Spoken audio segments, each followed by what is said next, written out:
Get inside, babe. Let me give you a ride. Nito. Di na siya nag-arte pa at sumakay na ng sasakyan nito. Mukhang good mood ang damuhot, sumisipol-sipol pa. By the way, I got you 10 ropes, babe.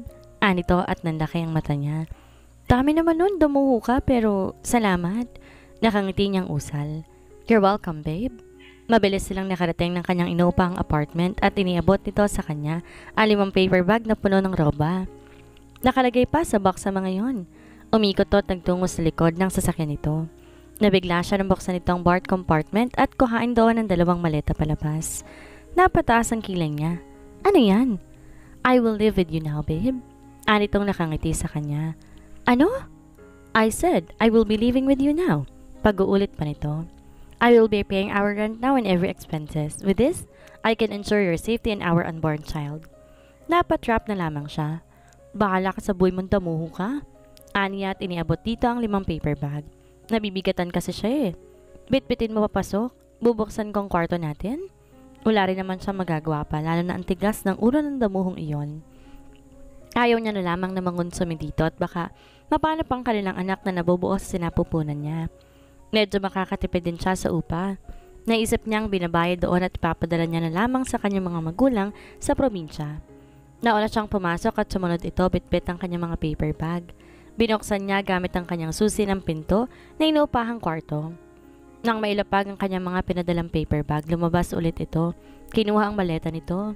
Pagbalik, kinuha nitong maleta at binuksan sa kanyang harap. Halos mandilim ang kanyang paningin na makita kung gaano kagulo ang laman noon. Halatang kinuha at basan lang siniksik sa mga maleta ng mga damit nito. Halo-halo din ang mga yon. May hanger pa nga at ibang blazer at long sleeve. Can you help me with this, babe? My clothes got all wrinkled up. Talagang magugusot yan, dumuho ka? Basta mo na lang sinaksak sa loob ng maleta mo ang mga damit. Hindi mo man lang tinapay ng maayos. Sermon niya.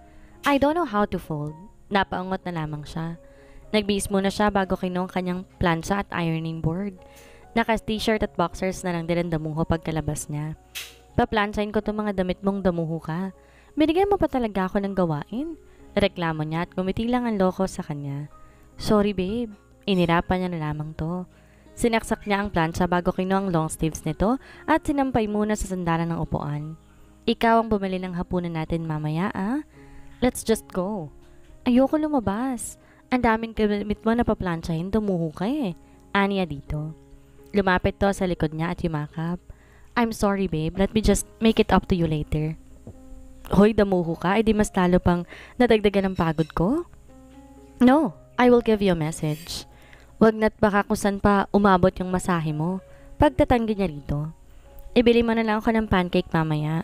Sure, anito. I feel like I will love every minute living with you, babe. Usal nito tumalik sa kanyang batok. Halos manginig siya sa kiliti.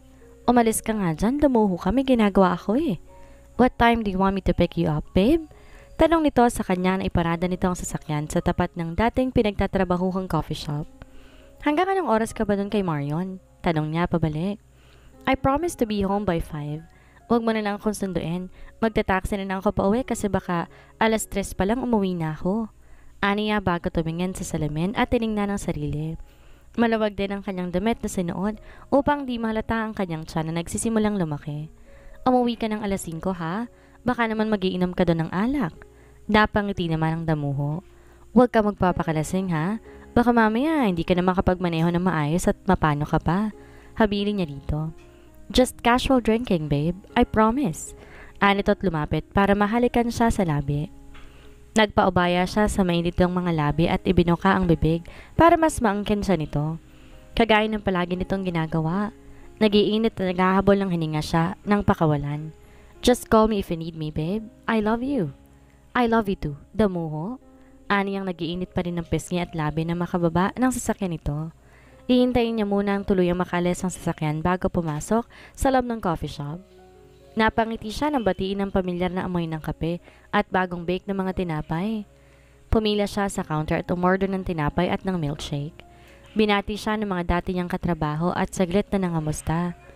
Hindi niya tinagalan ng pakikipagkamustahan sa mga ito dahil alam niyang abala ang mga to sa trabaho. Dala ang kanyang tray na upo siya sa isang tabi.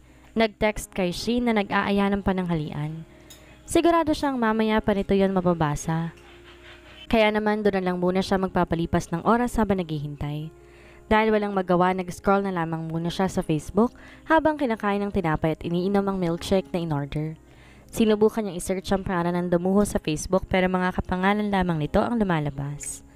Napaisip siya na wala sigurong panahon ito para sa ganong mga bagay, lalo na kung may malaking kumpanya itong inaasikaso. Naibaba niya ang kanyang cellphone nung mapansin niyang may naupo sa kanyang harap na upuan. Gano'n na lang ang panlalaki ng kanyang mata sa pagkabigla na makilala ang matandang lalaki na naupo sa kanyang kaharap na upuan. Naparunok siya sa kaba pero parang mabilis yung nawala nang umiti ito. "Hi, Ali." Bati nito sa kanya ng ama ni Blake. Ngayon alam na niya kung saan namanan ng damuho ang masayahin nitong mukha at ang magaan nitong aura. "Do you mind if I talk to you for a little bit?" "Okay po, Mr. Montero," tugon niya. Napangiti na rin siya. Di niya may paliwanag pero parang magaan ang loob niya sa ama ni Blake. Di tulad sa ina nito na nung una pa lang parang hindi niya na makakasundo. Mahina tong tumawa. "Call me Brandon. No need to be so formal." Anito. Tumango siya. "Sige po." Naiilang niyang usal. "Let's talk about you and my son, Ali, and the little secret you two have." Makahulugan itong ani na saglit na napahigpit sa kanyang paghinga. Naparunok siya at nanginginig ang kamay, napahawak sa kanyang milkshake. Nanlalamig siya at naramdaman ang pamamawi sa noo at palad. "Ano po?"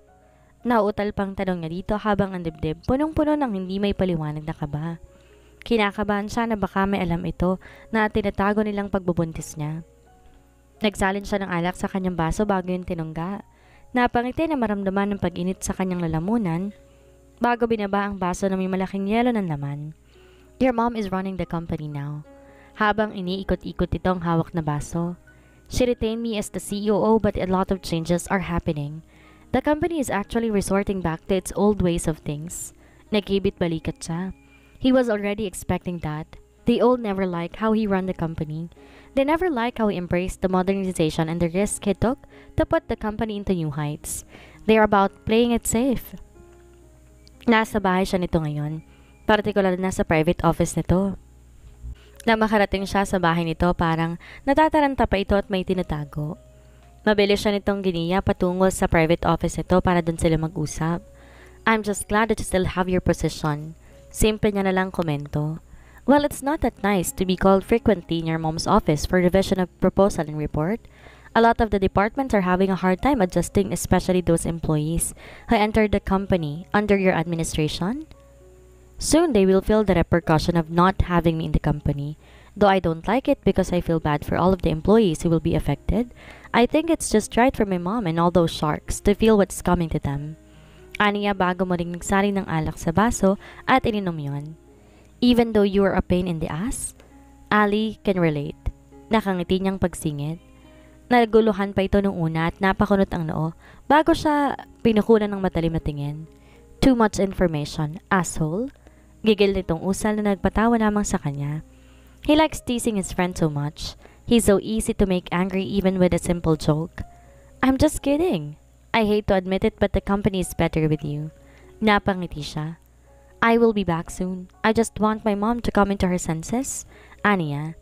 He actually does not have any plan to leave the company or some sort. It is their family's pride and joy and he wanted Pancake to inherit it. He does not want to ruin the Montero's lineage legacy, but his mom makes everything difficult for him and when Ali and their little Pancake. "Come on, babe. Pick it up." Aniya habang hinihintay nitong sagutin ng tawag. Nakahinga siya ng maluwag nang sagutin na nito.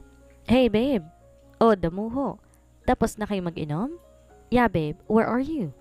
"Nasa coffee shop pa ako. Sa apartment pa na lang ako hintayin?" "No, babe. I'm going to join you there. Wait for me." Aniya takmang papatay ng tawag na magsalita ulit ito. "Wag na."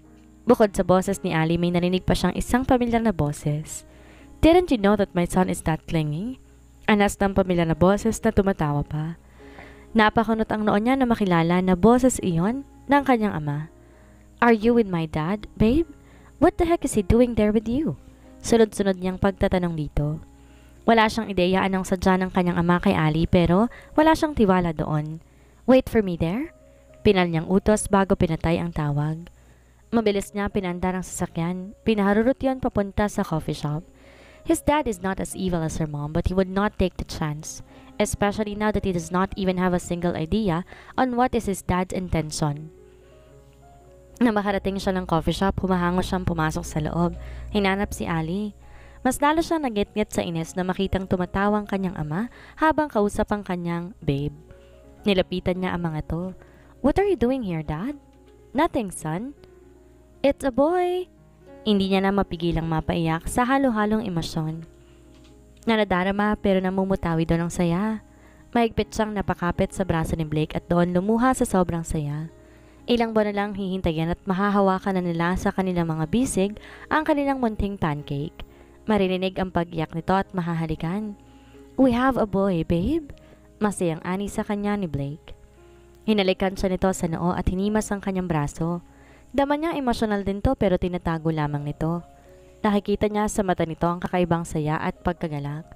Hindi nga nito may alis ang paningin sa monitor ng ultrasound kung saan nakikita nila ang kanilang little pancake. "Sobrang saya ko, Blake," aniya. Naiimahin niya na ngayon pa lamang magiging kamukha na ito ng damuho. Magkakaroon sila ng isang mini Blake na magiging kasing kulit at pila ng ama nito. Ngayon pa lang naihanda niya na ang sarili na mangonsume, hindi lamang kay pancake, maging sa tatay na rin ito. Yumuko naman ito para tingnan siya.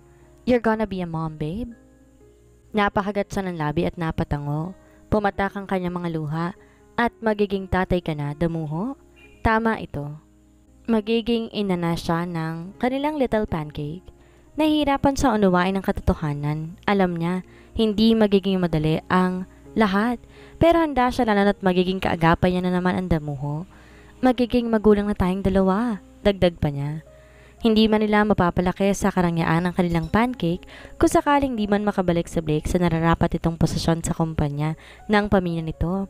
Sigurado naman siyang lalaki ito na punong-puno ng pagmamahal mula sa kanila. Sisiguraduhin niyang mamumulat ito sa isang masaya at buong pamilya. "Congratulations, Ali and Blake," pagbati ni Dr. Valdez sa kanila na kanilang pinasalamatan pabalik. "Do you want me to print pictures of the baby?" "Sige po, Doc. Please," aniya. Matapos ang kanyang ultrasound, sinuri muna siya ni Dr. Valdez. Binigyan siya nito ng panibagong mga vitamins at mga gamot para sa mga simpleng lagnat, sipon, ubo na pwede para sa katulad niyang nagdadalang tao. Matapos niyon, saglit pa silang naghintay para sa pictures ni Baby Pancake. Nakalabas sila ng ospital at nakasalukuyan na nakasakay sa sasakyan ng damuho pero hawak niya ang pictures ni Pancake. Hindi niya magawa na maialis ang paningin sa mga larawang iyon. Patingin-tingin lang din sa kanyang damuho habang nagmamaneho ito. Kagaya niya may hindi mawalang ngiti sa labi nito. "We should celebrate. Babe, where do you want to eat?" tanong pa nito. Binaba niya ang larawan ng ultrasound at maingat tong nilagay sa kanyang bag. "Sa steakhouse," masaya niyang tugon. Bukod sa napakasarap ng pagkain doon, napapalapit na rin siya sa lugar. Noong unang buwan ng kanyang pagbubuntis, madalas sila doon kumakain. "Is it really final that we will only follow Pancake after 4 years? Our boy might get sad not to have a sibling playmate to grow up with, babe." Napataas ang kanyang kilay. Si Pancake ba talaga ang malulungkot o ang ama nitong damuho? Natatawa niyang tanong pabalik. "Well," napatawa na lamang ito. "His daddy too but it's up for his mommy though." "Kita mo? Di pa nga lumalabas si Pancake. Nagpaplano ka na kagad sundan to. Tsaka mo na ako kulitin yan kapag nailuwal ko ng baby." "Boy natin," aniya. Napatango naman ang damuho. "Dumaan nga pala tayo sa mall mamaya, Blake. Gusto kong bumili ng maliit na picture frame para sa ultrasound pictures ni Pancake." "Noted, babe." Pagkarating nila sa steakhouse, pinarada muna ni Blake ang sasakyan nito sa malalim na parte bago to nagmamadaling bumaba at umikot. Para tong praning na pinagbuksan siya ng pinto at inalalayan na makababa. Kung todo hawak pa to sa kanyang likod na akala mo hirap na hirap siya, hindi pa naman ganon kalaki ang kanyang tiyan. "Be careful, babe." Kinurot niya ito sa tagiliran. "Anong ginagawa mo? Damuho ka. Huwag kang praning dyan. Kaya ko pa naman at saka nakakahiya. Baka pagtinginan tayo." Pagsasaway niya dito. "My son, the company needs you. Are you willing to take it back?" Napangiti siya at umayos ng pagkakaupo. It is quite a turn of events and he does not want to miss a single moment of it. What's the catch? I need to leave Ali? I have already made a choice and I will stand by my decision. You ungrateful bastard! Is this how you're going to treat me? I am the reason why you are alive. I am your mother and you're choosing that whore over me? How dare you? Galit nitong sigaw mula sa kabilang linya. He can capture out his mom's face right now. Napahigpit ang kamay niya sa hawak ng cellphone. Don't you dare insult the love of my life and the mother of my child. Pinigil niyang sariling maibulgar sa ina ang pagbubuntis ni Ali. She does not deserve to know it, and he fears what she will do once she knows a thing about Ali's pregnancy. And you're what? Nothing. Do not ever call me again. I no longer care about the company. I don't care whether the sales are on drain or the company is going to bankruptcy. I made a choice and you made yours. I'm happy with Ali in our simple life and I don't need you ruining it. Dinig niya ang malalim itong paghinga mula sa kabilang linya. You are just like your father. You never appreciate that I'm doing all of this for the two of you. Do not compare me with Dad. I never asked you to do all of it. Galit na rin niyang usal. Kinokontrol lamang niyang lakas ng kanyang boses. Ayaw niya magising si Ali. But you overstepped your line the moment you insulted and dragged Ali into this mess. But that faggot of yours caused all of this. Nawalan ka ng focus sa kumpanya dahil sa kanya. Di niya napigilang murahin to. Napuno ng kakaibang pagkasuklam ang kanyang dibdib sa pagtawag nito ng pangalan kay Ali. Nagdidilim ang paningin niya sa kakaibang galit. He wanted to punch something. Listen here, Mom. While I still respect you, don't ever call me again. I will never go back to that goddamn company. Sandali siyang tumigil para pakalmahin ang sarili. By the looks of it, the company needs me more than I needed. May ngiti niyang usal. Why come asking for my help, Mother? You have a lot of sharks by your side. Use them. Or are you now realizing that they are useless? A single satisfying laugh left his mouth. You will regret this break. I will make sure of it. Gigil nitong banta. So far, I am not regretting anything. Aniya. Oh, and a little reminder, Mother. Do not even dare to touch Ali. Lumipas ang ilang linggo para napakabilis lamang. 4 na buwan na siya nagdadalang tao at kinumpirma na ng pinakabago nilang pagbisita kay doktor na lalaki nga ang kanyang dinadala. Malaki na ang kanyang tiyan at di na siya mitatago ng kanyang pagbubuntis. Malalaki at manulawang na damit na rin ang kanyang sinusuot at para hindi pagtinginan. Nagsusuot siya ng sombrero o kaya naman bonnet para lang maitago ang kanyang maikling buhok. Normal pa rin ang kanilang buhay ng damuho. Halos di na nga ito umaalis sa kanyang tabi at lagi siyang sinasamahan kapag namamalengke. Sa isang linggo, 2 beses siyang namimili sa matandang lalaki dahil gumaga ng pakiramdam niya kapag nakikita tong masaya at nasisilain si Blake. Alam na rin nila ang pangalan nito. Dinagdagan na rin ang kanilang mga pinamiling gamit para sa kanilang pancake. May sarili na din tong space sa kanilang cabinet dahil ninabas niya ang mga damit ni Blake at nilagay ang mga yon sa isang karton. Bukod sa mga damit, marami na rin silang mga laruan na nabili para sa kanilang baby boy. Nagpaplano din silang iparenovate ang kanilang apartment para may espasyo ang kanilang baby room.